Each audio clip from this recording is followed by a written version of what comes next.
Morning po sa inyong lahat. Meron ng papalaga ng mga halaman. Favor lang po yung mga marunong sa halaman. Hindi ko alam kung anong pangalan nito. Pa-ID po, pa-ID. Favor lang po.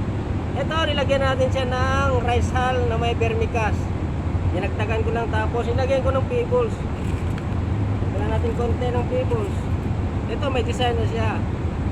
Maganda kasi may pebbles kung may halaman kayo indoor man o outdoor. Yung mga ganito maliit lang, naka-base lang na ganito. Lagyan nyo ng pebbles. Dalawa ang gamit kasi ng pebbles para sa akin lang ha. Ito, pang design, palamuti, makikita mo maganda tingnan. Ang pangalawa nito, yung yung moisture ng lupa sa ilalim, mapamanatili niya. Dahil pagka naliligan mo yan, basta sa ilalim, pag mainit ng panahon, kaya niyang iharang ang init i-block niya yung ilalim ng lupa noon, basa pa rin siya. Yan din obserbahan ko pag may pebbles yung halaman mo, indoor man o outdoor. Matagal matuyo yung lupa niya sa ilalim. Yan obserbahan ko niyan. Siyempre pag mainit, kaya nang i-block yung init Ito pa lang sa taas. Pero yung ilalim lupa, nandun yung moist. Yan. Yan lang po. Yan, pinalagaan sa atin to.